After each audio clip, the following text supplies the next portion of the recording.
The truth.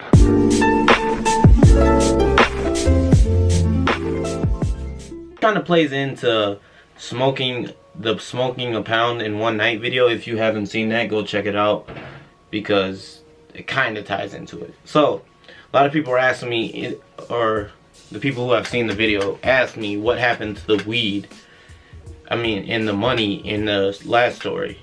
Well, I gave it back. Me being the good friend that I was, I gave it back. This was my best friend. We grew up together. I didn't take nothing. I gave it back. I didn't even take a little bit. I gave it back. My old best friend. We're not friends anymore.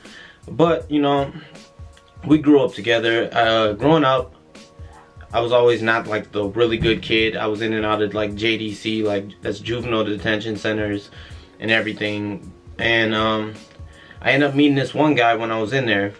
Name any names, because yeah, whatever, we'll call him Bob. So Bob, you know, he was cool. We vibed, and I was probably 16 at the time. We were cool, you know, we chilled. He had his sisters also. He had like 3 sisters. He introduced me to them, and we ended up getting real cool, you know. We're cool all throughout my teens up until, you know, probably like early 20s, you know. So we kick it, do whatever.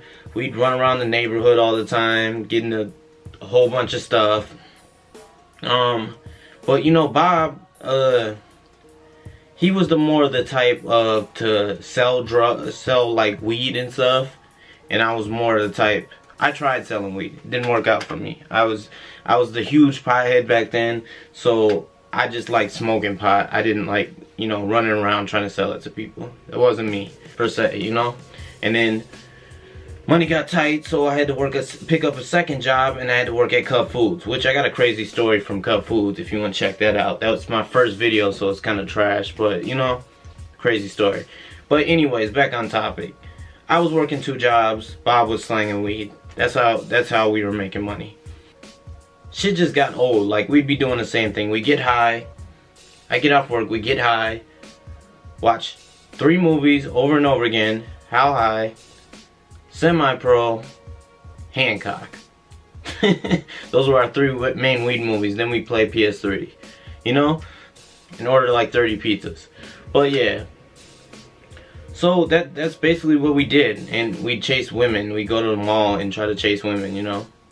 Lame. But yeah, so that's basically what we did throughout the years. And the older I got, I was just like, this shit's kind of lame, you know. And Bob was the type, you know, he was native, so he got, on top of selling weed, he'd get like, their tribe gives out checks every month, like a welfare check, but it's like a little more. Like sometimes you get like 50,000, sometimes I don't know how the structure works out, but you know, he get those checks. He basically just wait on those little checks to come through to get his money, and then he'd sell weed on the side.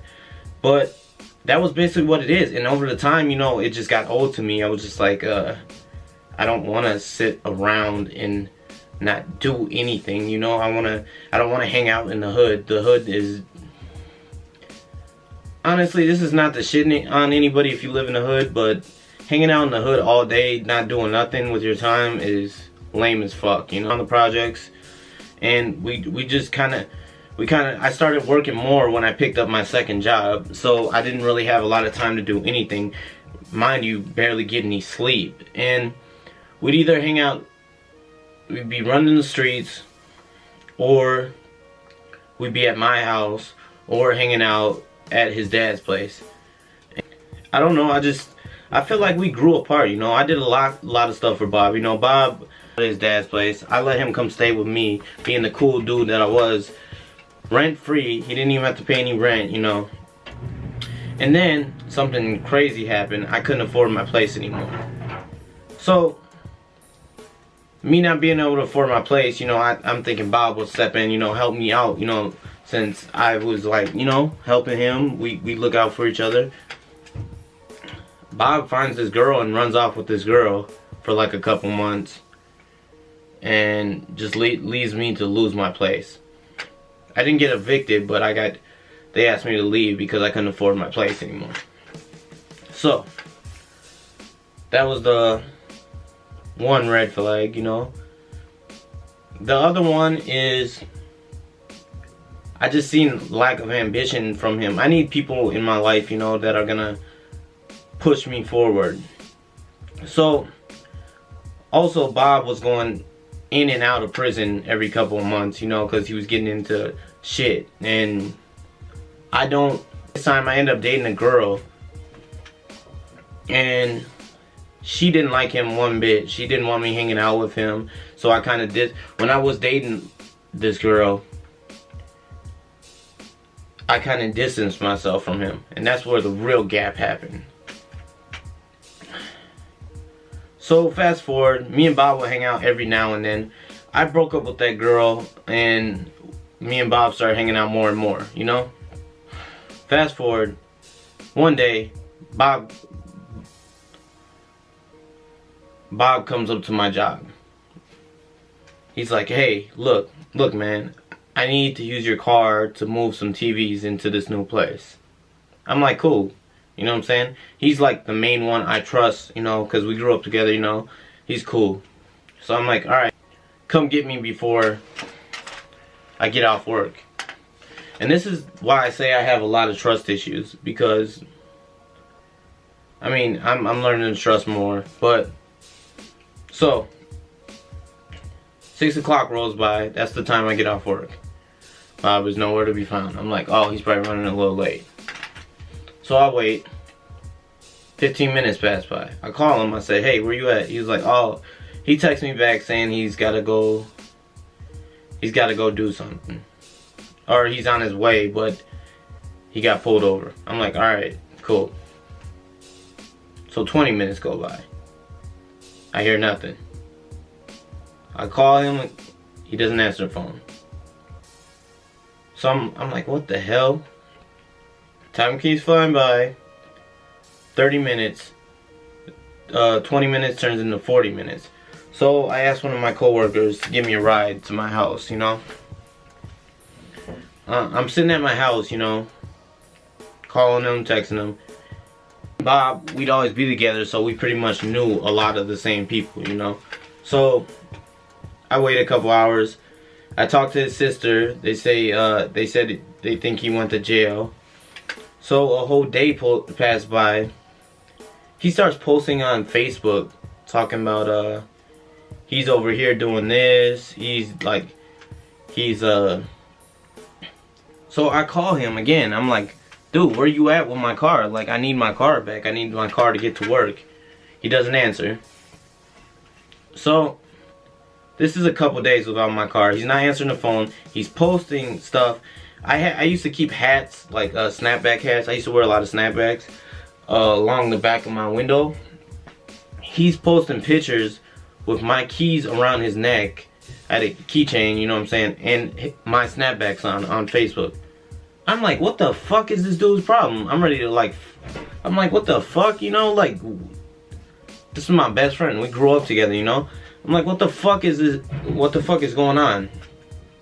So I'm calling him, texting him. He's not answering the phone. So after like 4 days, I'm like, what the fuck? I can't find this dude. Mind you, I've been riding around looking for this dude. All the places we hang out, he's not there, you know. So after like 4 or 5 days, I report my car stolen. I don't tell him anything, you know. I say my car was stolen. I don't know who's got my car. So I report the car stolen. I let him know, look, dog, obviously you're on some shit. You're not trying to get my car back. And I'm pissed at this moment. Like, I'm saying, you know, when I see you, we're fighting, you know, all this shit. When I see you, all that shit, we're fighting. None of that talking shit, none of that, you know. I told him I reported the car stolen. I didn't give out any names who stole the car. I just reported my car is missing, you know. So he doesn't respond to any of the texts, you know.